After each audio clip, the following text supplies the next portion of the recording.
Hi Andy, thank you for joining me on the podcast. How are you doing? Yeah, no worries. Thanks for having me, mate. I'm good, thank you. A little bit cold today. Weather's looking a little bit better than it has been, so can't complain. Are you still up in Manchester?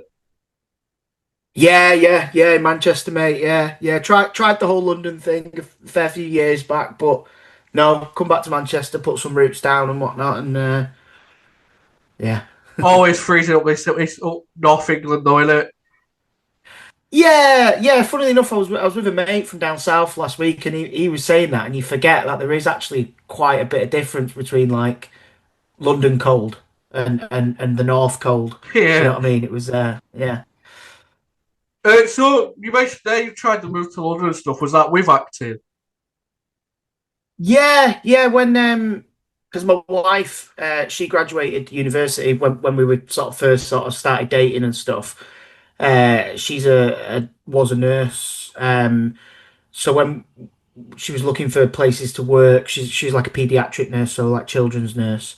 And a couple of jobs came up in sort of round London, so I was like, oh, well, I'm an actor. Let's move to London for a bit, and we did. We lasted about I think it lasted about a year, just under a year.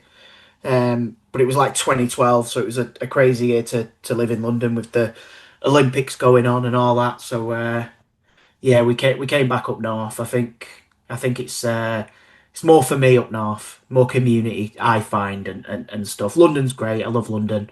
It's one of the best cities in the world, in it, but it's not Manchester. Manchester is the best city in the world. So What was life like for you growing up in Manchester then?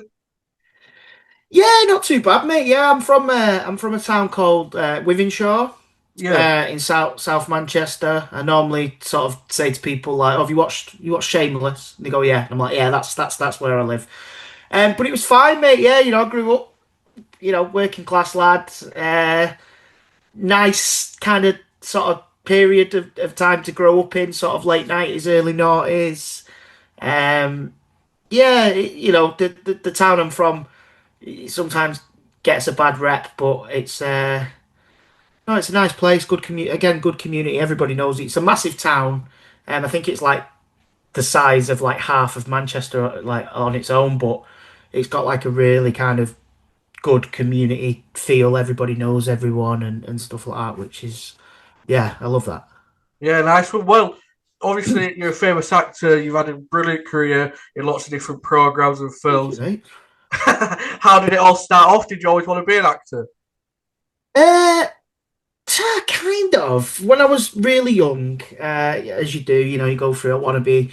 I don't know what I do. I think I wanted to be a policeman at one point. And then yeah, when I got into high school, um, I sort of started doing drama classes and things like that, and just really enjoyed it.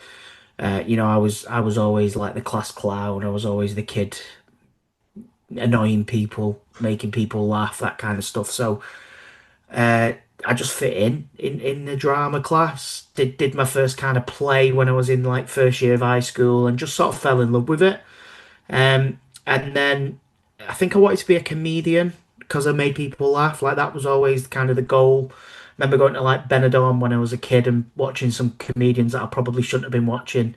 And I grew up with comedy. There was always great comedians on the TV. And then yeah, I think, but then obviously, never really kind of knew how to go about it, knew how to get into either comedy or acting or anything like that. Sorry, let me put my watch on silent. But then when I was in sort of like second to last year in high school, ITV used my school as a location, so they filmed some stuff there in like the summer holidays. So they just said to us like, "Oh, if anyone wants to come and be an extra, you get. I think we got like 30 quid a day for like 3 days over the summer holidays." So me and a couple of mates were like, "Yeah, let's do that. 30 quid a day." Went and did that, and then from that, I think the casting director was like, "Oh, there's a load of kids here in this school. Let's give them. Let's send out some auditions and things."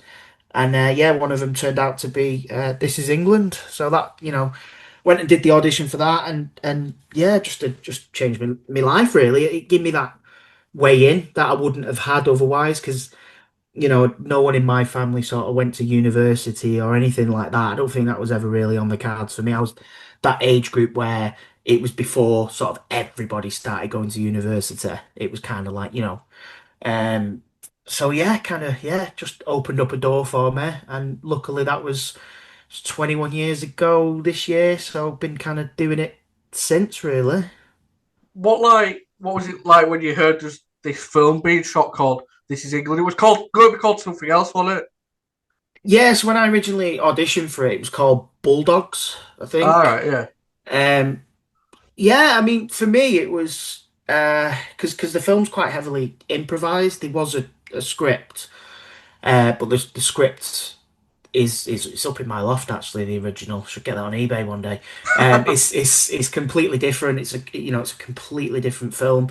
But for me, it was you know the appeal of it was the kind of the 80s, because obviously I was born in 1990, so I just missed the 80s.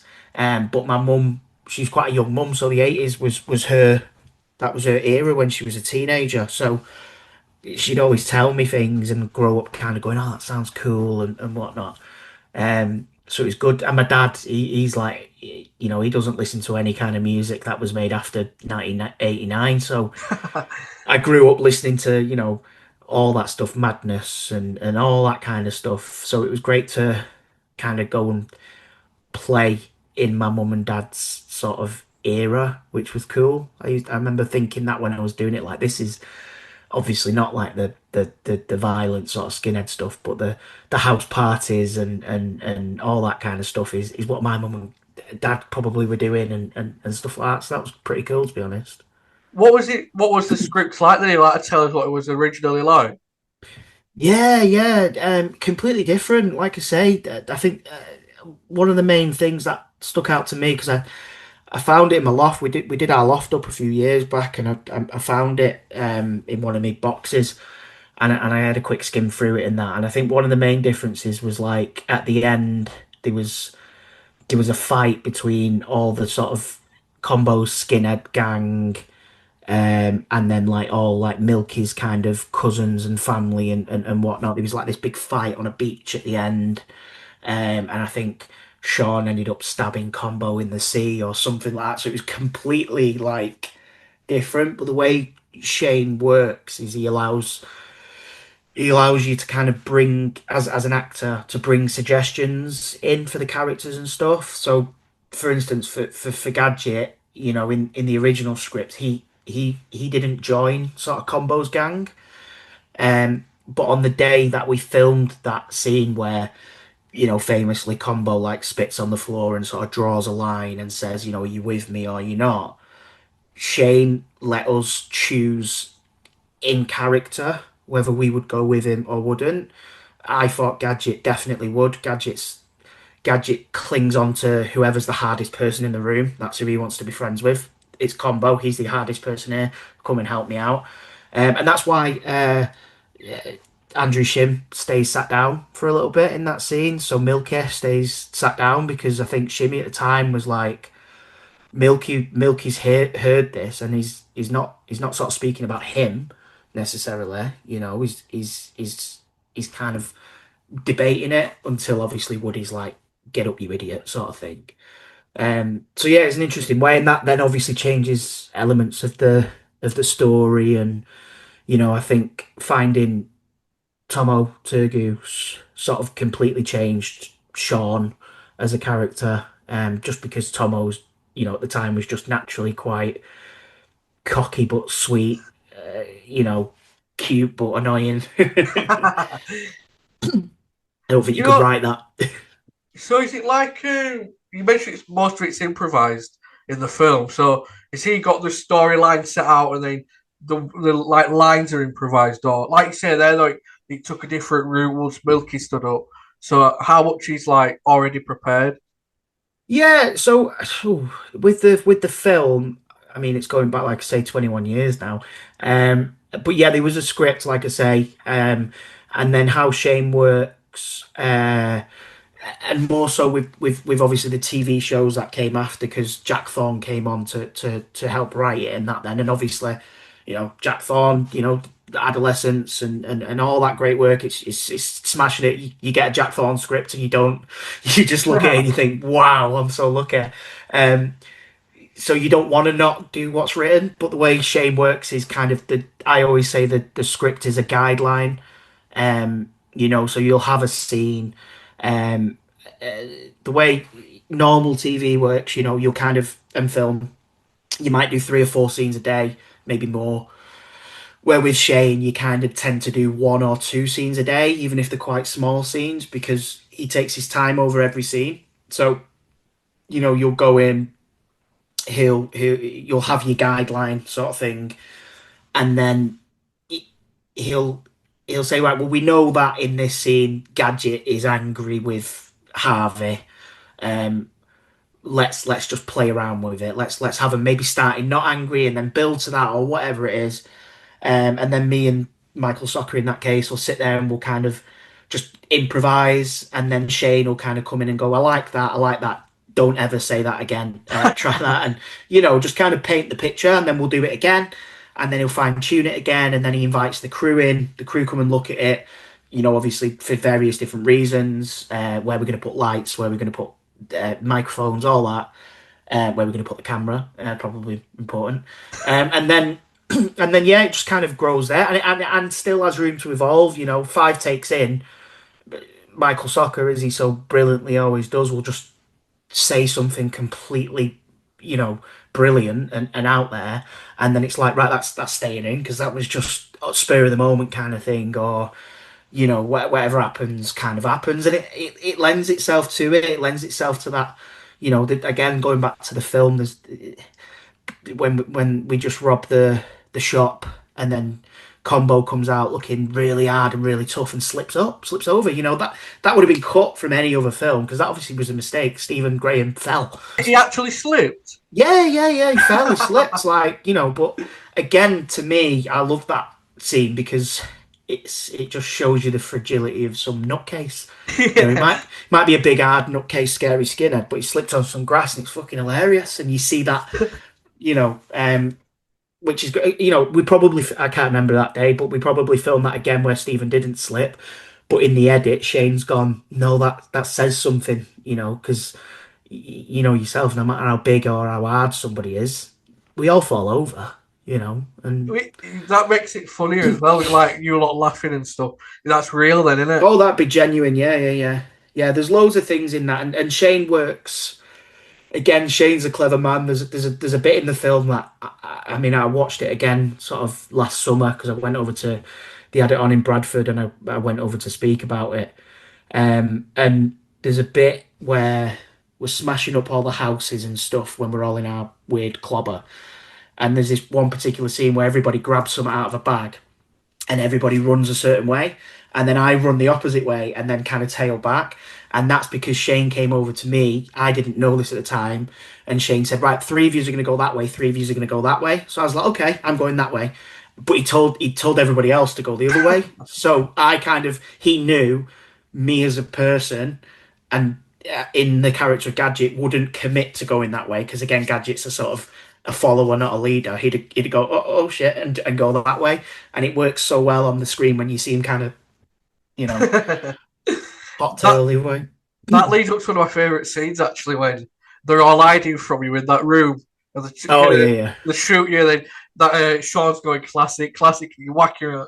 That's funny as yeah. fuck. That. Have you got any Cheers, man. favourite scenes from the film then? Personally, Ooh, uh, ones that I were in, I'd probably say the smashing stuff up, like as a 15-year-old kid, we got told it was like an old RAF base or something like that. So all the houses were all like abandoned, kind of, ex-forces sort of houses. And we just had free reign to go and smash everything we wanted up. And we had hammers, we had everything. like I say, as a 15-year-old kid, what a way to kind of let out some anger issues and some steam. That was great. Yeah, loads of it really. Like again, thinking back at the film, there's loads that we shot that kind of didn't make it in. There's a bit where we all went swimming in some really old kind of Victorian swimming bath thing, and it's just a quick little clip in a montage. But Mm. obviously, that was half a day's sort of my life for me.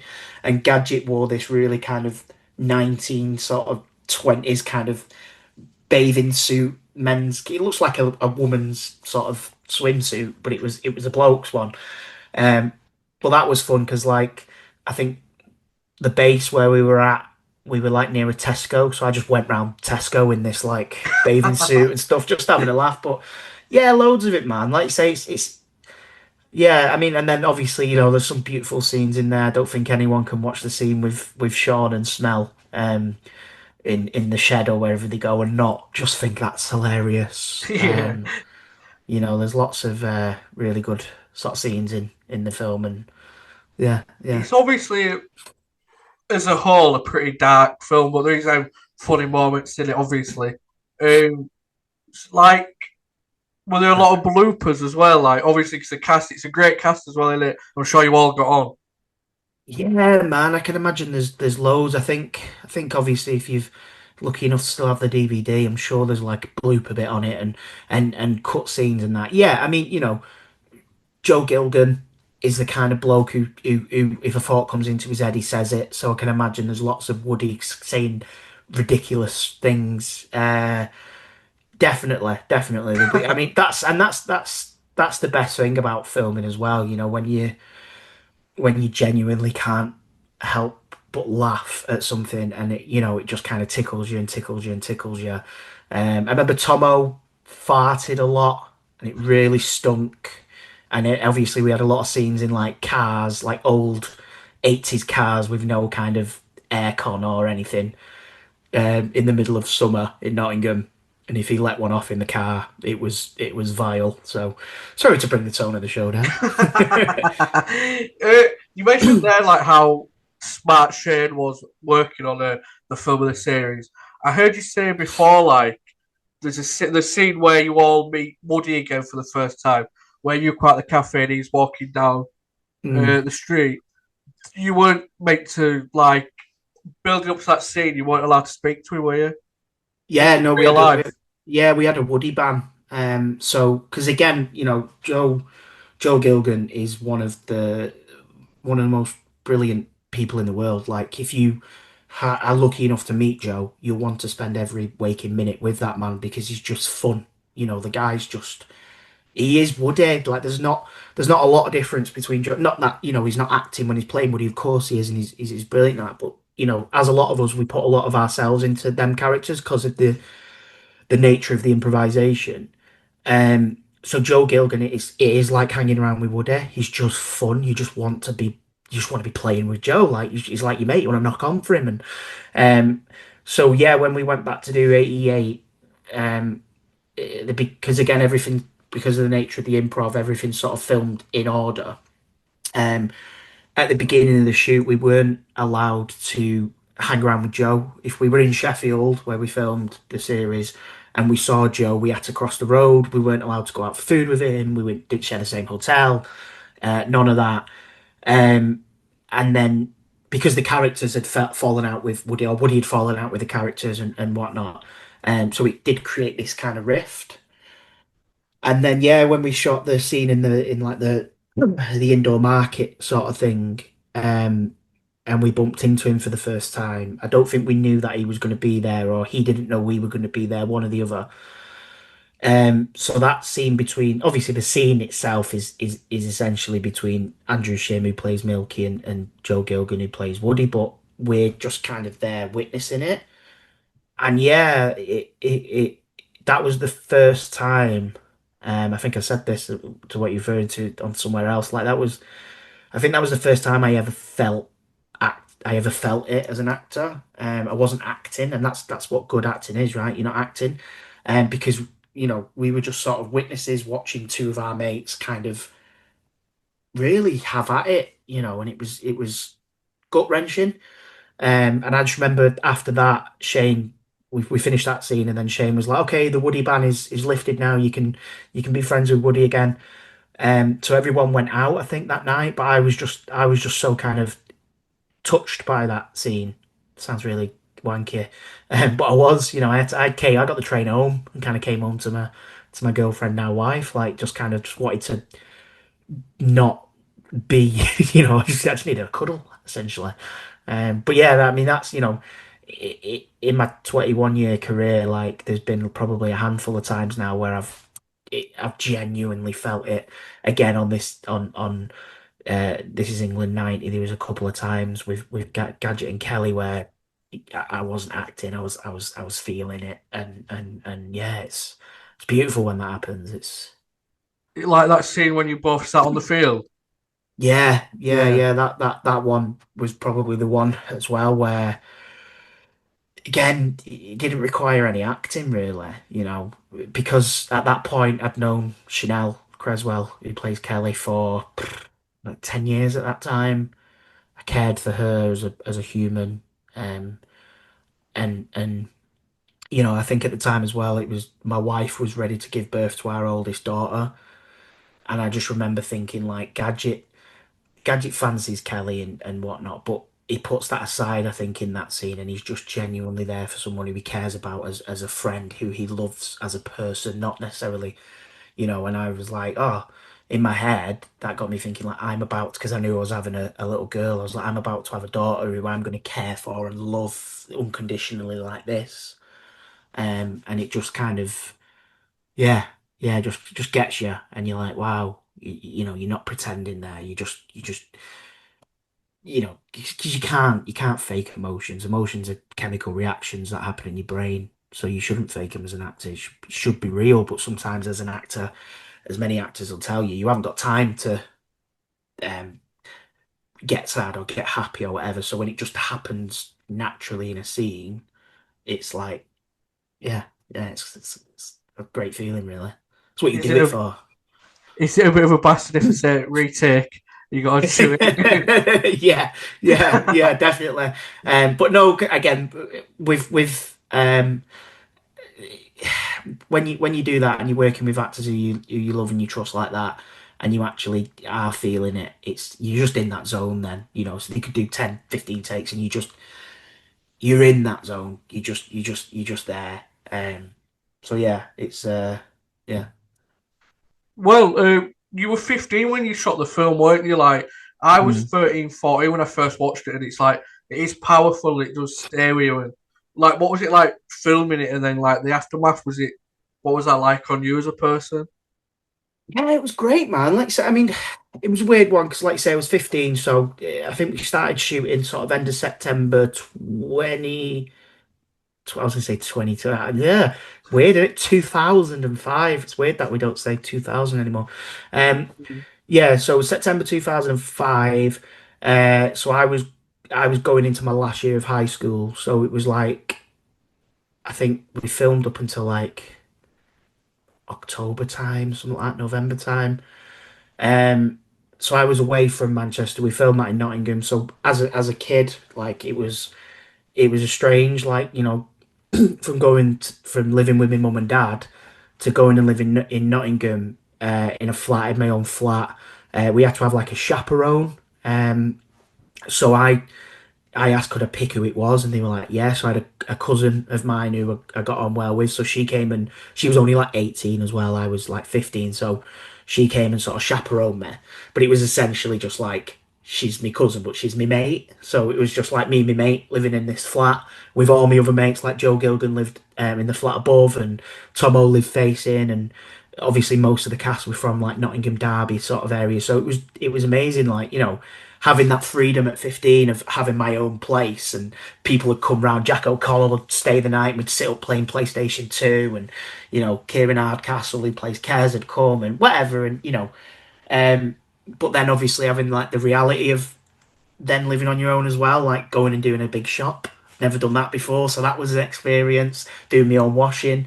So when I came home from that, and sort of back into school, I think it kind of it wisened me up to the big wide world, but I think it kind of made me a little bit cocky as well because I remember like teachers were trying to tell me things, and I was like, mate, I'm working now. Like I'm in your world. I work like you.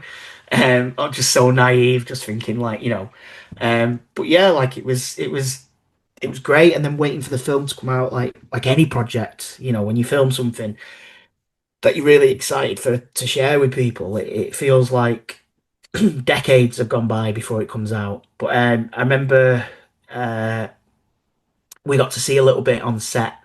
Shane had done some like quick edits on set, or whoever does his dailies. So we got to watch a few little snippets, like the smashing the houses up. Like we got to see a version of that and a version of something else and stuff. So that was great. And then yeah, when it came out, it was amazing, man. It was again at this time I'd be 15, 16. 16, yeah, I was. And then going to places like London for the first time. I'd never been to London before. First time I ever went to London was to watch This Is England. I got on the tube and there was pictures of me on the tube, which was just, you know, weird because now it's like, that was crazy. But at the time it was like, this is normal. And I'm in London. There's a picture of me there on the tube. Like, it was just crazy. Yeah, going and meeting people like, I think like the Arctic Monkeys came to the first screening and stuff like that. And I was like a mad fan of them.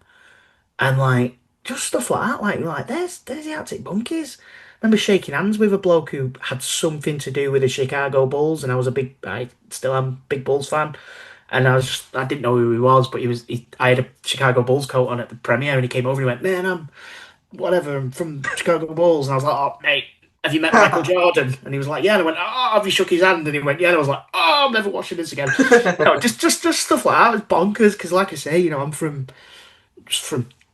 a little town, well, not a little town, but a big town in Manchester that, most people go on and work at the hospital or the airport or industrial estate or whatever. So yeah, it was cool as shit, man. Not gonna lie, it was great. Did it take off straight away then? This is England. Of course, it's a classic now, but was it like a instant classic or did it take a while?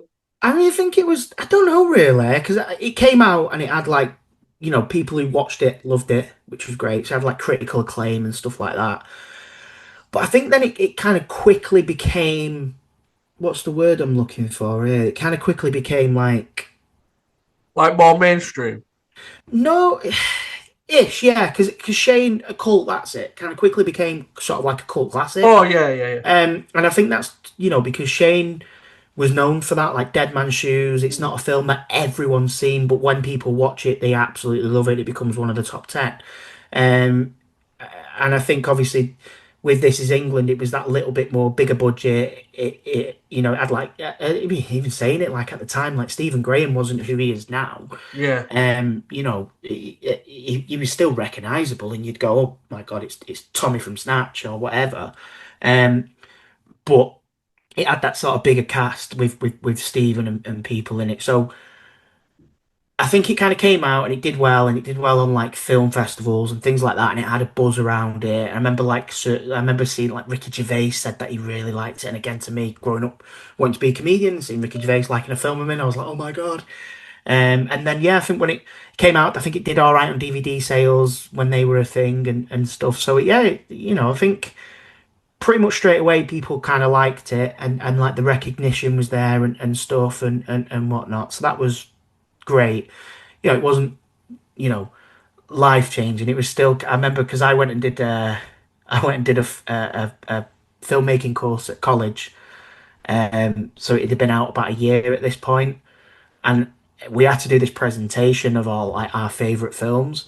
And a girl got up and her favorite film was This Is England, and she didn't realize that I was on that course. Like she didn't. We'd been on the course together at this point for about at least a month, and she just didn't realize that it was me. And I was like, "That's mad," you know, because at the time it was only a year, 2 years since I'd filmed it, so it was a weird one. Do you know what I mean? It wasn't like life changing, like I'm Ed Sheeran, I can't walk out the house or anything like that. You get the odd person recognizing you and things like that. I think that came more with like the series because the series was kind of, thrust into your living room and it was everywhere, the billboards and buses and everywhere. So that kind of then became like couldn't really walk the street for a couple of days after an episode came out because people would be like, oh my God," which was quite mad. Did you always know it was going to like turn into a series? Was always talk about it? No. No, no, like you say, when the original script, like I said before, like Combo would be floating in the Irish Sea or whatever. So no, I think Shane said the idea for the series came obviously not long after we finished filming. Sadly, Tom O'Turgoose lost his mum Sharon, so we all like got together and sort of I think I met everyone in Nottingham and we got on a minibus and we went over to Grimsby and we were there for our mate for his mum's funeral. And I think Shane said when he was on that minibus, he was like looking around thinking, I can't let these kids' story kind of stop here because look at them, like we as people, the band, the kind of term, of when you work on something like, oh, they're like my family. Gets used a lot in film and TV, and there is, people probably do feel connections, but I think with us, we're like this is England. Like we have truly become like we're good pals. I seen Tomo last week. I'd not seen him for a few months, and it's one of them. Like I went and met him, got in his car, and it's not even a like, "Hello, mate, how have you?" We just chat like we've seen each other yesterday. Like there's that kind of familiar, and it's the same with all of us. I've not seen say Chanel Creswell for about 2 years now, but if she, if I bumped into her, it wouldn't be like, how are you doing? It'd be like, hey mate, okay. It's that kind of we've got that kind of connection, which is lovely, and that's with everyone. Stephen and Vicky and all of us. Like it's a great connection, and I think Shane seen that and was like, let's delve more into this. Let's tell more of their stories and whatnot. So then, yeah, the series was like it kind of came out of nowhere. I think the idea for it. I think after that, we all went and met and kind of did a workshop about where we think our characters might be in like 2 years' time and things like that. And then it went quiet for ages. Like, didn't hear anything about it. And then I think my agent called me at the time and was like, "Oh, they're going to do a This Is England series."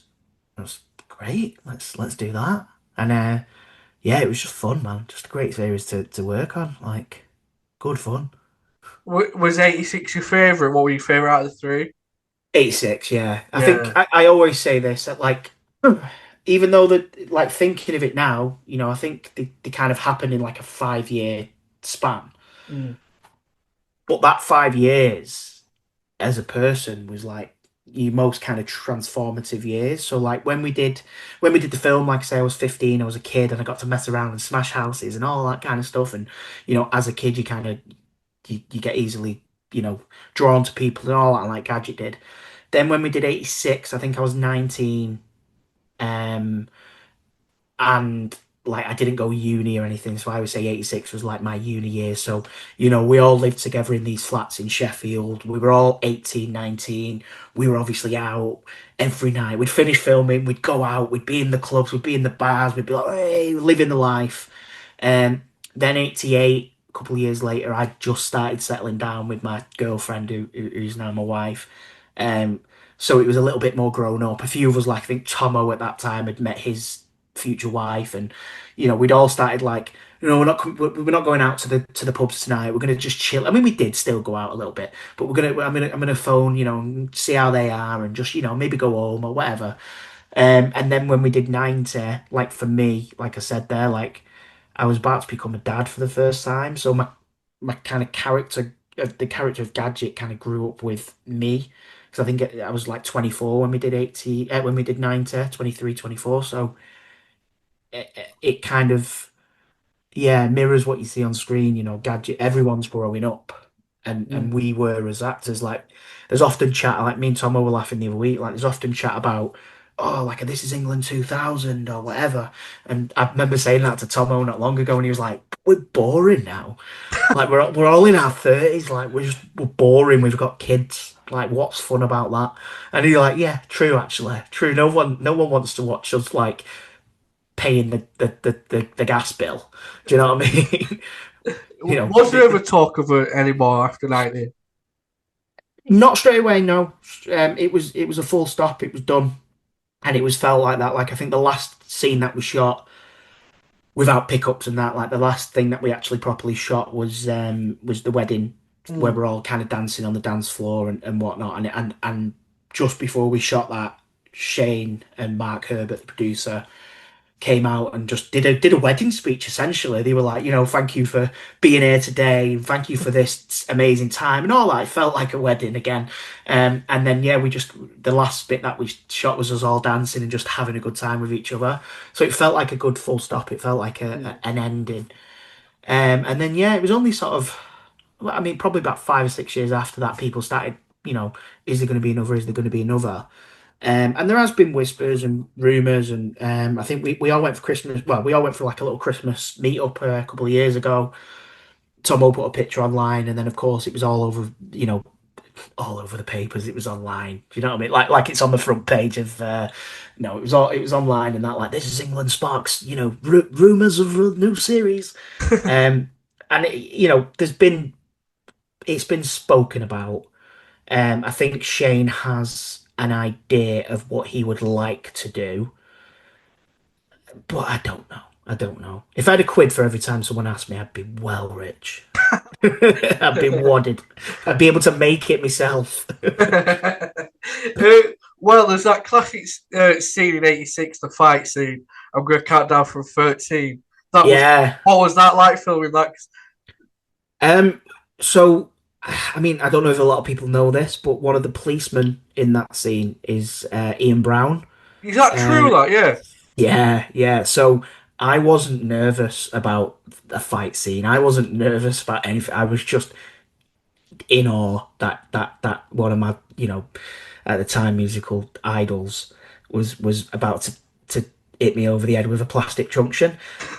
So yeah, no, it was. I mean, obviously, it was great seeing with Perry Fitzpatrick with his flip voice. I'm gonna count down from 10 or whatever it is.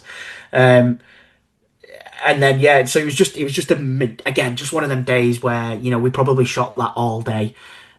We had a proper game of like we were playing footy. It was just like right, let's play footy. And then yeah, just Ian Brown, just Ian Brown being there for me was like couldn't care less about anything else. That's crazy, that yeah, because you can't really see the policeman, can you? Obviously, with the Yeah, hat and the uniform, but yeah, I heard the rumor that it wasn't. But yeah, yeah. Well, there was a few sort of um supporting artists, they're called like extras, and then the kind of two main policemen that you kind of spot. One's Mark Herbert, the producer, and then one's Ian Brown. So yeah, it was good fun. Like you say, it was just one of them days where it's just madness. You've got your main cast, and then you've got all of kind of Perry Fitzpatrick and Joe Dempsey's sort of scooter gang, and then you've got a load of police. So it just quick, and we filmed at Park Hill, which is if you know Sheffield, it's the massive. I think they're all like nice flats now, but at the time they were sort of a bit derelict and that. But it was in like the middle of them, so you had people who were still like living in them, like oh watching, and it was just yeah, it was just a crazy day, man. It was just again, just what a wicked thing to have the pleasure of being able to do. Do you know what I mean? yeah, definitely. Well, '86, '88, and '90. You weren't really in '88 as much, were you? Obviously, that was No. more centered around LOL, wasn't it? That series. Yeah, yeah. I mean, like you say, '88 was very much just the kind of middle one between. And it was like a Christmas special. I think it came out around Christmas and stuff like that. The promo stuff for that was the best. Whoever had the idea, I don't know if you remember, but we were all. I think the main picture was it was as though we were in a nativity. So you had Yeah, like there was me. It was George Newton who played banjo and Michael Soccer. We were like the three wise men or the three kings. Tom O'Turgoose was a donkey, but everything kind of meant something as well, which was really cool. Like you had Vicky McClure was the Virgin Mary because there was the whole baby story with Milky and just I think Milky was the Angel Gabriel or something like that, and it was just all kind of but that was really cool. And again, just a great to be involved in. And even though it was short but sweet, like again, meeting people like there's an actress called Charlotte Tyree who plays Sean's love interest in that mm, one. I can't remember her name for the life of me, the character's name. Um, but she's become part of that family, even though she's essentially just in that series, that 3 episodes or whatever. Like she's now a part of our kind of like This Is England. Again, seen her last week, and just people like that who kind of come on this journey with us is just amazing, man. So 88 is probably, even though I wasn't in it loads, it's kind of up there as some good times as well. It is good to hear that you all still get on and like because each of you, like you say, Stephen was known but not as big as he is now. But you've all gone on a journey together, really, haven't you? Like you were 15, Chanel was 15. How old was Thomas? He was what, about He was 12, like 13. 13, yeah, yeah. He's like one school year below me, but obviously, like, yeah, yeah. So you've all Um, gone on this journey as kids, really, haven't you? Then, like you say, you've met up all over the years and stuff. Like you say, growing up as Gadget has been like growing up as an actor, and it's so yeah, yeah, exactly that, mate. Like you say, we've all, few of us have got kids now, few of us haven't. We all try. We don't meet up as much as we'd love to. Like, in an ideal world, we'd probably all live on the same street, but obviously, and everyone's busy. Vicky never stops working, Steve never stops working, Chanel never stops.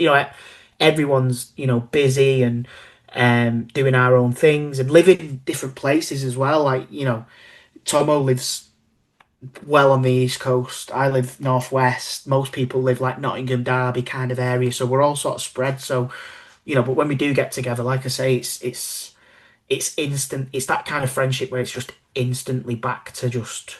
It's not like I don't know. I've got certain friends, like if I don't see him for a while, you meet up and you kind of, there's that awkward kind of social kind of, oh yeah, how have you been? What have you been up to? There's none of that. It's just like straight into like banter and laughing and just having a good time, really. you must have Um, enjoyed This Is England 90 as well, then, because, like you mentioned, you're a fan of that music from that Manchester scene and stuff. So, yeah, yeah. Like again, I sort of grew up on elements of that. Obviously, Stone Roses and bands like that. So yeah, and for me, because I was born in 1990. So there was, again, like I was saying before about like the 80s kind of being my parents' era and just having fun in that. I just like something about the familiarity of it. There was a NES in Gadget and Harvey's flat that was fully working not Super Nintendo, a NES. And I had one of them as a kid, so like I was just like, oh my God, there's a NES, let's play this, and put on Super Mario or whatever it was, and we were just playing it and just talking about wrestling and things like that I kind of I knew about now was great, and then exploring that kind of 90s sort of era, um the raves and things like that, which I didn't really have. Obviously, growing up in Manchester, you're aware of like Manchester and the rave scene and stuff like that. But like I say, my mum had me in 1990, so she wasn't out at raves and stuff like that. So I never had kind of any kind of like, I didn't really know anyone who was into that other than people that I'd met when I was a little bit older and who were telling me about it. And I was like, wow, like, and then getting to like live it a little bit was just, yeah, it's good fun again. Just so lucky to be part of that. I wanted to ask you, you've gone on obviously for a great career, but like with Gadget in the films, then first couple of stages, play like a dopey character, don't you, that everybody takes a mick out of, and then there's the emotional scenes in 90, like you mentioned before with Kelly. Um, so you've obviously got the range in your acting, but like I heard Stephen Graham say before, after This Is England, he couldn't get a job because people just associated him with Combo.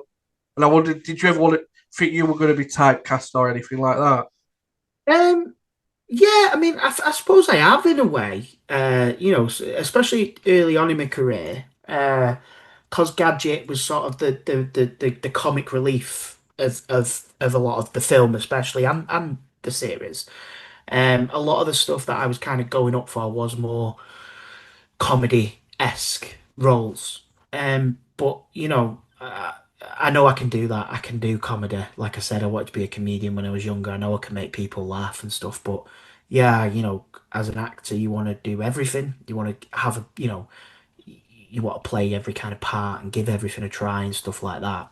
And then yeah, I've been lucky enough to do some great drama as well. Did another thing with Stephen called The Walk-In where it was just a straight sort of drama, and I love that stuff as well. I love doing both really. Um, I so watched yeah, the. Oh, sorry, have you watched continue. it? Oh, no, no, go on, mate. All right. I was going to say I watched The Walking and really enjoyed it. Like, but that's totally different in it to Gadget, that character. Yeah, I mean, there was obviously there was little similarities in the story in terms of like Stephen's character being an ex-skinhead and stuff like Yeah, that. yeah. But yeah, completely different, and different. Again, like because for me, obviously, because I think a few of my mates were, oh, you're gonna be working with Stephen Graham again, like thinking. I was like, yeah, like it's been years, and they were like, not that long. Like this is it. And I was like, no, but like I've seen him about and stuff, and we're friends. We bump into each other. But I was like, I've not actually worked with him since This Is England the film. Like Gadget's not in any scenes with him whatsoever since the film.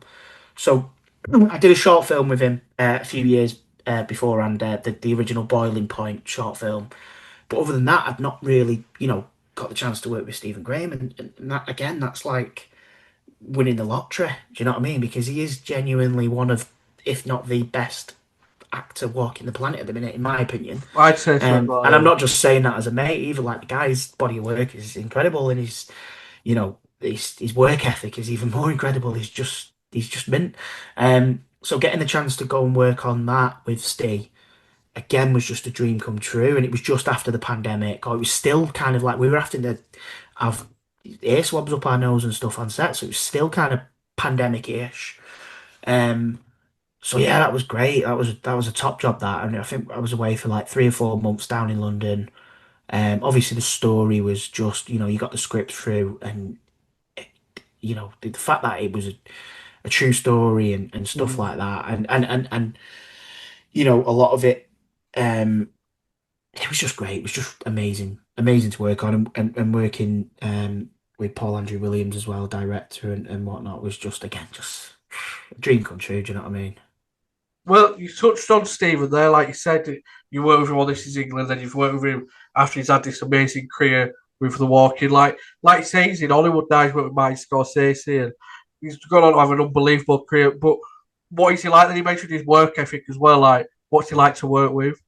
Oh, he's a grafter, man. Like he is, he really is. Like the career that he's got's not come to him by any kind of accident or whatever. Like the guy, like even on This Is England, like on the film, I remember. Because obviously we were all young, we'd all be kind of so like the scene, for instance, where Combo first comes into the party and he's recounting that horrible jail story about the guy nicking his pudding and that. Obviously, in between takes, we're all having a laugh and we're all like playing and being idiots. And I remember looking over at Stephen at one point, and he was kind of just sat there, kind of just with his head down, just kind of. And I didn't know what he was doing at the time. He was just centering himself, man. He was just putting himself where he needed to be. Because as soon as you shout action, he's there, he's on it, and it takes us a second to catch up. So yeah, and then working with him on the walking, because of the nature of it, because of what it was about and things like that, we were kind of kept separate a little bit. I was living in like Watford, and he was just a little bit out. So we seen each other on set all the time, but outside of set we didn't really see each other that much. But then we had this like, kind of week where we were filming in London, so we were staying in the same hotel in London, and we had a day off, like because we were both on that, like we were both sort of like co-leads on that, which is mental to say. So if I wasn't in, Stephen was in, and blah blah blah blah blah. But I think they were filming all the kind of 80s stuff this particular day, so we had a day off together. So we went. I went for a run, met him in the gym. He absolutely put me through my paces in the gym. And then went for some food, and then he was like, "Let's go and do lines." I was like, "What?" He's like, "Yeah, we'll go back to my room and we'll go through the script for tomorrow." And I'm just like, yes, yes. Like, do you know what I mean? Like, he's a workaholic in that respect. Like you say, like he's just he's good because he puts the graft in. And if you're an actor aspiring to be wherever, like put that graft in because people like Stephen aren't messing about, as you can see. You know what I mean? Um, and he's just a great human being. Again, just someone who you want to spend time with because he's just such a lovely soul. Uh, and can play the most horrible, horrible people, but he's just a genuine, beautiful human being. Do you know what I mean? He's got a lot of love for Steve, as you can tell. Yeah, brilliant. Yeah. Well, like you say, we were on Boiling Point as well. That Mhm. short film. What was that like? Yeah, that was great. Yeah, that came about randomly from me and Tom O'Turgoose, like yourself. We had a podcast called Overrated Everything. Mm. We went and basically the series one of that. We sort of went to people's houses who we knew, like friends and you know other actors and musicians and whatnot. So we went to Stevens. I think he was like episode two or three. To chat with him. We went and met him, sat in his kitchen and had a chat with him for the podcast. And he just mentioned it after we recorded. He was like, "Oh, I'm filming this short film. This is a mate of mine who was in Band of Brothers with Phil Barentina. So he said, like, there's probably a part there if you fancy it." So I was like, "Oh yeah, where you filming it?" He was like, "Sale or Altrincham?" And I was like, "Mate, that's round the corner from my house. Like, yeah, I'll do it." And then yeah, just he put me in touch with Phil, and then Phil told me the story. Like they're doing a 15-minute one shot short film about chefs, and told me the story and that. And I was like, this sounds amazing. Um, and yeah, went and did. I think we did 3 days on that. We did like a day of rehearsal, and then we did like a day shooting and whatnot. And again, because it was one shot, and that was kind of I mean, Phil's kind of brought that into the public conscious. Like one shots was what does that mean? Like, we're not going to cut. We're going to film for 15 minutes. We're going to follow characters and all that. And at the time, you're like 15 minutes. Wow. And then obviously, then they went on to make Boiling Point, the film, which I was supposed to be in at one point, but my schedule couldn't allow it, and obviously, just what a regret that was. Um, but yeah, then you watch the film and it's like an hour or whatever it is, and it's the one shot, and then obviously Adolescence and the Ed Sheeran thing that Phil's just done as well. If you've not seen that, like that's a one shot around New York City, like it's just amazing. There's like I say, I went and did filmmaking at college, so like the kind of logistics of doing a one shot, even for 15 minutes on a short film, is mental. Why would you do that? Never mind a whole series or whatever. Like you mentioned, it's one shot, like 15 minutes, 20 minutes, but it must be intense because I watched the short film and it's just straight dialogue in it, like bang, bang, bang. What is that like to be in where there's no like room for rest?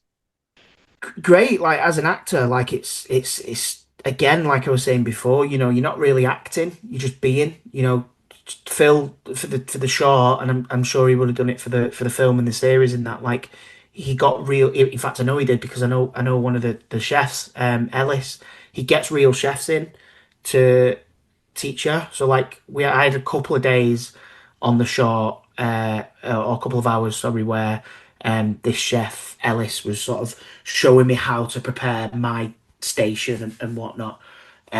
So then you just do the job. Do you know what I mean? I was there as a chef then. I wasn't thinking about the cameras or whatever. Or, as long as I knew when I needed to go over to Stephen and say my lines or whatever. Mm. Other than that, when the camera was upstairs in the office bit, we were still downstairs making roast duck. We were still Really, yeah. being chefs. Yeah, yeah, yeah. I don't know if that's the same with adolescents and whatnot. But with that, with it being 15 minutes, it made more sense rather than to kind of go, right, the camera's out, let's sit and chill. Oh, he's coming Yeah. back. It's just like stay in it, because why not? And again, it's the beauty of just playing, just being able to play. I'm a chef. Like that's, most actors, the first thing that they do in school or whatever is a play, right? And that word play comes from playing. I'm gonna play. I'm gonna be a chef now. I'm gonna be a, a, a skinhead in the 80s, or I'm gonna be whatever, just play it and just, find that truth in it and that. with the walking, like you mentioned, it's a true story. Is there more pressure on that with it being true that you've got to get it right for the because it is real? Yeah, with that, definitely. And because it was such an important story as well, um, I think we had to do it. And because it was so sometimes, like you say, you'll do uh, um,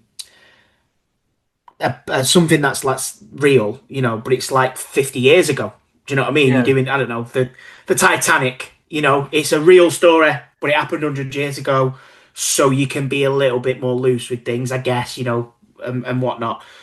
Uh, where with this, I think we shot it in 2021, and like the court case, I think ended in like 2018. So it was like 3 years ago. Like it wasn't that long ago. Like I was probably wearing t-shirts to set that I'd had when that stuff was going on. Do you know what I mean? So that put pressure on it. There was pressure, obviously, like when we filmed that, myself, Stephen, because of what the story was about, because that group was still active. I think it's still active now. We had to have like heightened security. We had to have like social media security sweeps and all sort of stuff like that. Like it was crazy. Like we had to like have a full on meeting, me and Stephen, over Zoom, because again it was COVID.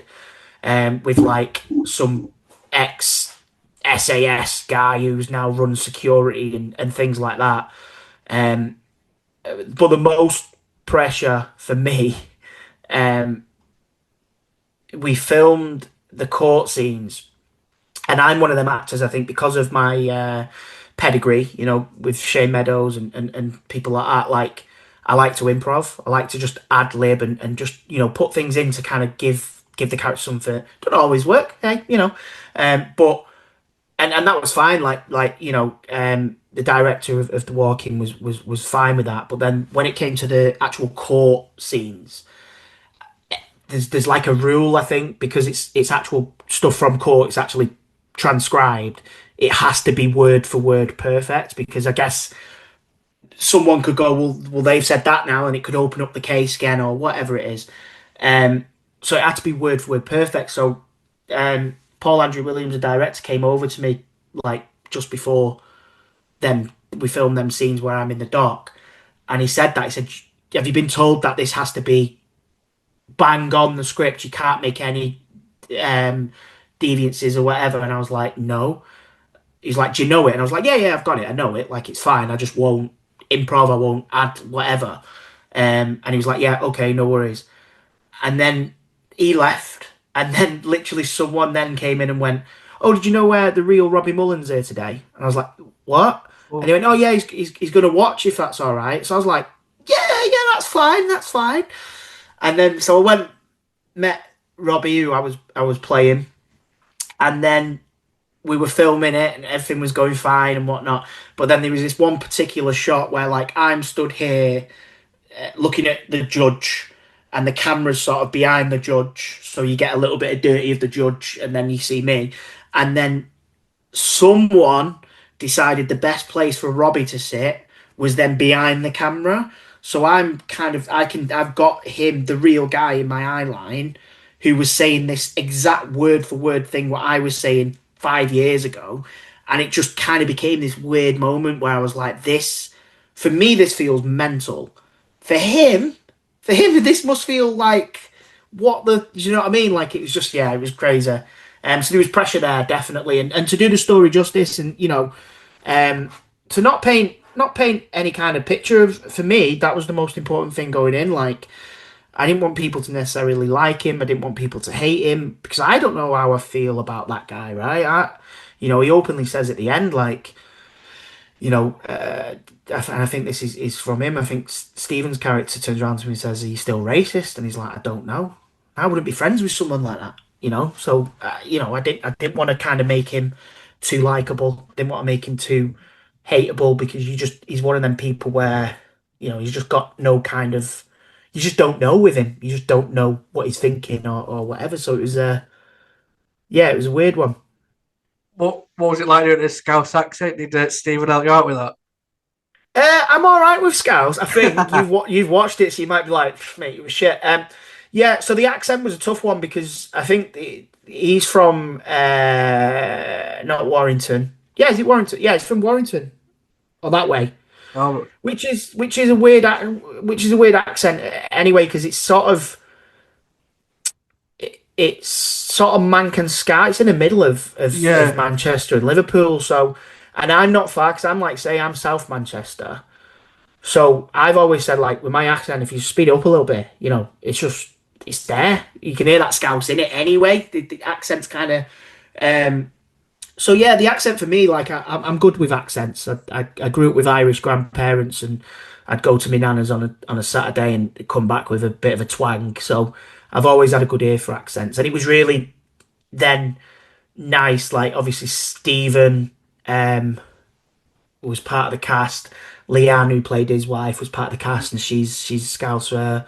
Um, so yeah, there was enough kind of trusted, brilliant Scousers to be like, am I saying this right? Am I saying this wrong? Um, and yeah, like we help each other out with stuff like that. thought you played a brilliant role. So Cheers, man. it was a great watch. So obviously you were in a film as well that I watched recently, The Owners. Oh right, yeah, yeah. What was that like to film? 'Cause that's a bit different to what you've done before, isn't it? Yeah, man, that was good fun. Again, for me, that was the first thing I filmed as an actor. I'm in every scene of that film, like pretty much. I think there's like one scene where I'm not in it, but I'm outside the door or whatever, and that was a purposeful thing. The director wanted my character was sort of in every single scene. Um, so that was great because that as an actor, that means you're in every day. You're Yeah. there normally actors, we don't work for months, sometimes years. And the first thing we do when we get a job is we look and see when we've got a day off. Oh, I'm off. I'm off on Thursday. Should we go into London? And I didn't have any of that. And obviously, so that was great because I love working. I love being on set. That's where I want to be. Working with Maisie Williams as well. It was incredible. Like it was.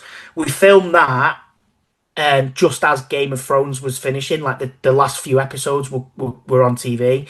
I remember, I don't know if you've watched Game of Thrones, if it's a spoiler warning, but when we went in the day after she stabs the Night King or whatever he's called, and she's like the hero of that episode. And we all give her a round of applause on set. It's like fucking incredible, incredible, great. I love Game of Thrones. So yeah, I was a big Game of Thrones fan. So working with Maisie was great, and she's lovely. And yeah, but again, I said this about This Is England Night. Like my wife was pregnant with our second at the time, so it was a really, really strange time. Because I was in every day, and I'm by pregnant, she was ready to pop. She had her while we were filming, so I had to like come home, go back straight away. So it was a really strange, mad time, and I was living in London, so I promised my wife that I'd be home on the weekends no matter what. So I was finishing filming at like 9, 10 o'clock on a Friday, and then get it because the trains had stopped running, but you could get a bus that drove through the night. I was getting the bus home and coming back to Manchester and spending Saturday, Sunday tired, but here with my wife and my new daughter and my elder daughter at the time. And so yeah, it was again just a crazy, crazy, crazy time, but such a good film to be part of. And working with Sylvester McCoy, I'm a massive Doctor Who fan. Ian Kenner, who plays I forgot his character name in it now, but he's like Maisie's sort of boyfriend in it. He's become another sort of lifelong friend. Me and Ian see each other quite a bit. He used to live in Manchester for a while, so yeah, great job, man, great job. And again, one of them jobs where, and this is for any actors listening, this industry is so crazy. Like, obviously, I got that job, and again, I'm going, oh my God, this is the biggest thing I've ever done. I'm in every scene. Sylvester McCoy, Rita Tushingham, who's massive back in the day, Maisie Williams. Like, this is going to be massive. It's a horror film. People love horror films. Loads of people are going to go to the cinemas and watch this. This is great. Oh, there's a pandemic on. No one can go to the cinemas. It's released on digital download and nobody's really watched it. But again, do you know what I mean? It's one of them. It's just the highs and lows of this industry. It's crazy because you're like, oh my God, as an actor, you're like this is it now. Like this is going to be amazing. Like people are going to go to the cinema and watch a horror film. It will come out around Halloween, and then yeah, it came out during COVID, and not many people have seen it. Um, I think it's done the round. I think it's been on Netflix and stuff like that. And it's a fun film. You know, it's everyone's great in it. Uh, yeah, it's a good film. I enjoyed doing it. I enjoyed making it. It was good fun. It must be hard that, like you say, you could go months like with work and then months without a job, and it must be hard work. That I know you do you've got your like, what's it called, scene to screen Scene to Manchester. screen. It's blurred out. Yeah, yeah. So yeah, I mean that's it, mate. Like part and parcel of surviving in this industry is knowing that, and every actor, man, like, there's Stephen, I think, famously said it, Stephen Graham, like he was ready to give it up, and I think he was going into like social care or something just before he got a phone call for Boardwalk Empire. So he'd done This Is England, he'd done obviously Snatch, he'd done all that great work, and then I think after This Is England, like you said before, had a tough time in terms of like typecasting and stuff, and was sort of ready to kind of throw the towel in a bit and go, right, okay, maybe this, he had kids at the time. So as you do, you kind of go, right, I'm not just doing this for me now. Um, so yeah, so same for me, like you say, there's been times where, yeah, it's been months, I was lucky enough, I had a job in the summer, a little Sky thing. Before that, I'd done a short film, but there's months in between where you kind of like, you still got bills to pay, you've still got food to put on the table, and all that kind of stuff. So yeah, finding something as an actor or a musician or whatever, kind of creative industry is sort of the same.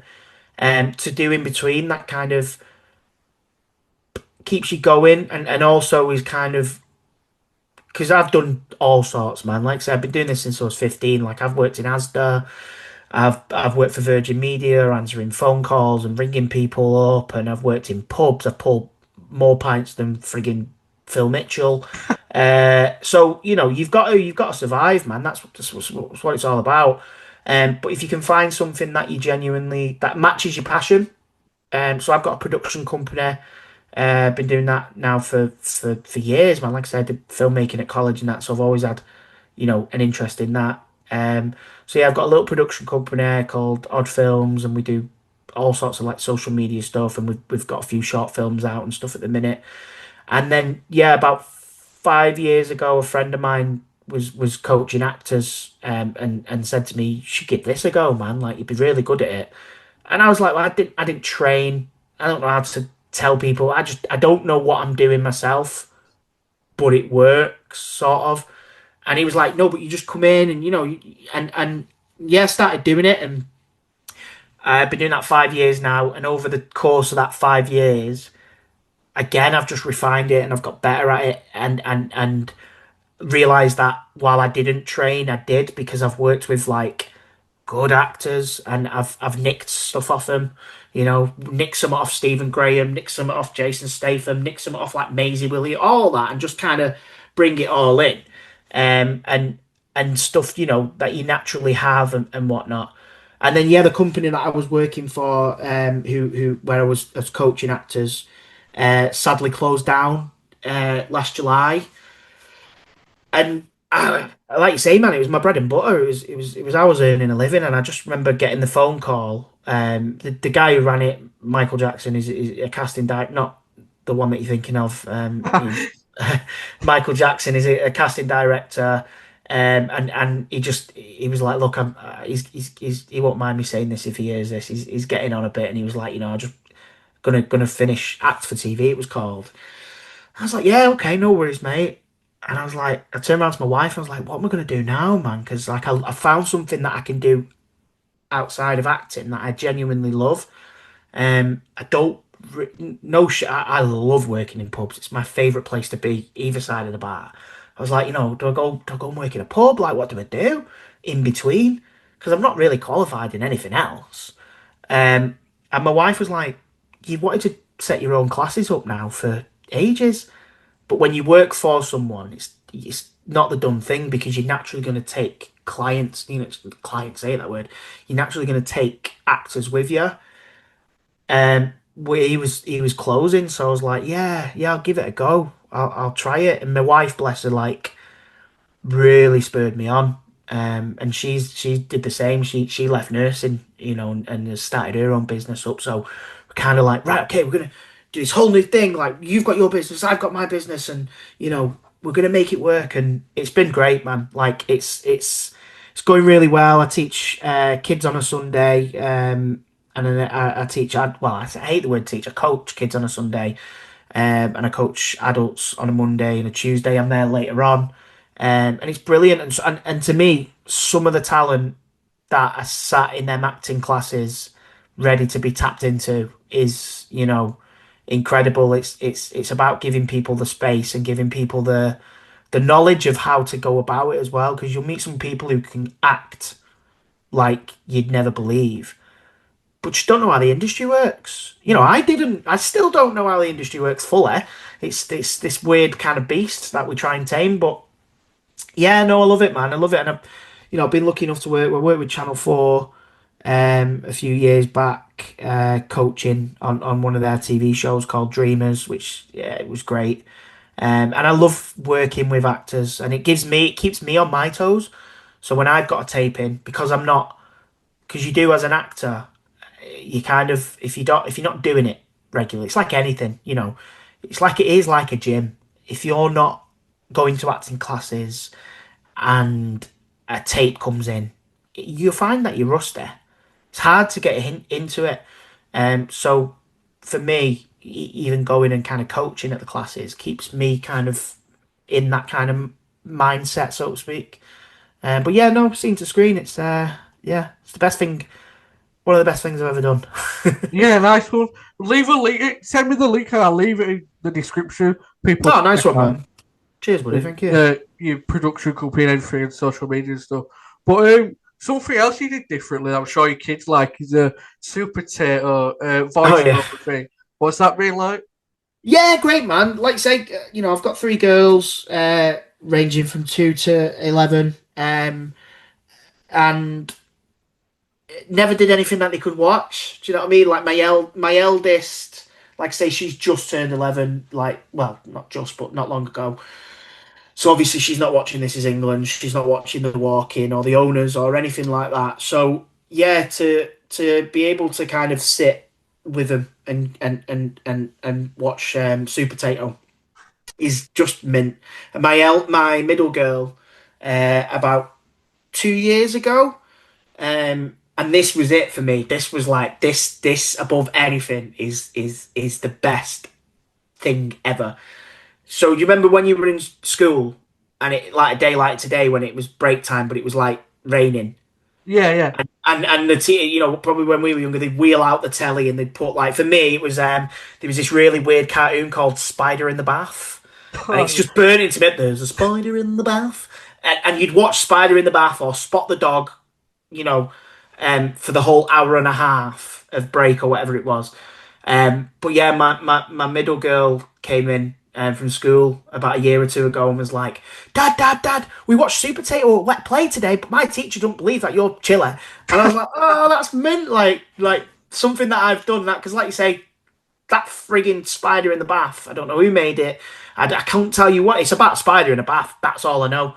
But it's ingrained in my head. It's burnt in from being that age. And to think that something I've done is now, like, kids are gonna get to like 30 and be like, do you remember Super Potato? That was pretty cool, wasn't it? At least I love that. Like, it's just, that's the best thing ever. Do you know what I mein? Yeah, yeah. If it kind of builds a foundation for kids to get into cool stuff on TV, and just do you know what I mean? It's just mad. It's crazy. I wanted to watch your short film Blackpool. Is there anywhere to watch that? Not at the minute, no. So that's from my production company, and obviously I was producer on that, and was in it. But yeah, no, it's doing the short film festival circuit at the Ah, minute. But I think it's kind of coming to the end in like May. So it'll be we're not sure what happens next. Really, we're going to try and get some. We're going to try and get someone to put it out, whether that's like Disney Plus or whether it's I don't know whoever, and try and get it out there because it's a really important short film about men's mental health and it's yeah, it's something that needs sharing. It's a shame, but when you've got a film doing festival runs and that, you can't just kind of put it out there and stuff. So many people ask about it, and I'm like, I really want you to see it because I'm proud of it. It's something that I got to work on sort of both sides of the camera on, and I am immensely proud of that film, the team behind it. And we want to make it into a feature film. That's the dream. That's the goal of it. We want to kind of that's just a teaser for a bigger project that we want to hopefully undertake. So yeah, the sooner we can start showing it people, the better, really. But it's doing well. It's in festivals. It's picking up awards and it's getting nominated and things like that, which is amazing. Incredible to be a part of. So yeah. Yeah, brilliant. Well, what's happening for you these days? You mentioned you've got the production company, you've got the classes. Have you been in auditions for anything? You mentioned somewhat on Sky. Can you not mention that, like what that is? Now? Yeah, I think so. I did a little bit in Sky. On a Sky, I don't know actually. Did I sign an NDA? I don't know. I did a Sky TV show. It's got a popular actress in it, and it's the second series. It's coming out this year, I think. I'm in it for like a scene. I think I went for a character, and then they went a different way, and they were like, "Would you like to do this scene?" And I was like, "Yeah, man! Like I like the show. It's a cool show." Um, so I went and did a scene, worked with some great actors, and that was class. And then yeah, in terms of what's next, I've got a few different things like Blackpool, obviously the shorts sort of like I say doing the rounds and that. With the production company, we've got a pilot that's in edit at the minute that we really want to push out. It's got some incredible actors in. It's all centered around the world of UK battle rap. So it's like a workplace drama centered around the workplace essentially is a battle rap league. So it's kind of if you've seen like 8 Mile, it's not like that, but it's like that. UK battle rap's very much nothing like 8 Mile, but that's kind of what people kind of see in the mind's eye. And then yeah, hopefully Supertato might go again. Who knows? That'd be great if we do some more of that. And yeah, just kind of new year now, isn't it? So just looking out there for obviously the classes are taking up all my time, which is amazing. I love doing them, and yeah, I need to get my creative out on and get writing something and get do. I keep saying every year, right? I'm gonna get that script that I've got in my head written, but I've got 3 kids. You know what I mean? I've got, Must be quite hard to juggle, though. Like say, you got the classes, the auditions, and filming and stuff. And I thought you meant the 3 kids then. I was saying the 2-year old I could probably juggle, but the other one's 6 and the other one's 11. Like you can't, yeah, yeah. No, I mean it's one of them, mate. Like I'm lucky, I've got a beautiful wife who's just great. We're a cracking team. As I said at the beginning in a podcast, like I've come back to my hometown and put my roots down here. So got my parents on our doorstep and my wife's parents. They were on our doorstep, but they've moved now. But they're close by. Like my mother-in-law's here at least once or twice a week. So yeah, just it's one of them, mate. You make it work. Do you know what I mean? Like having one kid and trying to be an actor's well hard. So you may as well have 2 more because it's just doesn't get any harder. You've just got you've just got to kind of but it's the best thing as well. Like I know a lot of actors who kind of put things off, and it's everyone's choice. If you want kids or you want this or you want that, it's everyone's choice. But I think for me, I've always kind of gone, well, yeah, I want to be an actor and I want to chase that dream. But I've always been very paternal. Like I also know that I want to have a family. I want to have kids. I want to, I want to have someone to play on Nintendo with. Do you know? 'Cause my wife won't. So, me and my girls will smash out Mario Party or Mario Kart or something, and so it's great. It's the best thing, and it keeps you young and it keeps you again, inventive. My eldest actually came into me yesterday. So like I say, she's 11 and she comes to my kids' classes. But she came into me yesterday and she went, "You've inspired me, Dad." I was like, "What?" I'm cooking dinner. I'm like, what you on about?" And she went, "Me and my friend Lexi were going to make a film in the summer." And I was like, "Okay, tell me more." And she was like, "Yeah, well, we're going to get my little sister and we're going to get her little sister and they're going to be these gymnasts and they're going to have superpowers and da da da da da. We're going to go and write it. Can I use the computer to go and write it?" And I'm like, "Go for it. Go and use that computer. Go and, go." And if she wants to in the summer, over the holidays, I'm lucky enough to, have time with them. We'll go out and film it. It Yeah. might look like, it might look terrible. It might not be the best thing ever. It might not be groundbreaking, but she's gonna go and create and make something. To me, it will be the best thing ever. And so it's great, man. Having kids is mint. I love it. It's great. No, it's class that as well, because when you're younger, you got an imagination and you more of a, do you know what I mean? Do what you want and see where it goes. Yeah, yeah. But if there's somebody watching who wants to get into the acting world, what advice would you give them? Like, if they don't know, like, they want to do it, but they just don't know where to start, or Just give it a go. If you don't know where to start, get on Google. We've all got Google. We've all got bloody AI chatbots and whatnot now that we can talk, like we can ask that. Have a look for acting classes. Again, I never did that. I was a kid when I got my first part, as we've said, and I didn't go to drama school and I didn't train. The the acting classes that are out there, not just mine. Like there's even in Manchester, like there's so many other wicked acting classes. MSA, Morello. There's loads. Natalie Gavin in Leeds. Like there's loads of actors now who, again, in the spare time or in between jobs, will do classes. I know Ashley Walters has one down in, obviously, adolescence, and I mean, it's Sasha D from the So Solid crew. They have that's one for you millennial listeners. They have classes, so search them out, man, and get into it because give it a go. Like I've got people who come to my classes who sort of 18, just finished at drama school or whatever, maybe not 18, like 20, just finished drama school, whatever. And then I've got a couple of blokes in my class who are like retired, just kind of always thought about it, and then they've gone and one was a welder, and now he's like, "No, I want to give acting a go. I've retired. I've got a bit of cash there. I want to chase this." And I'm like, "Yeah, man. Like you're never too old or too young or whatever. Look at it again.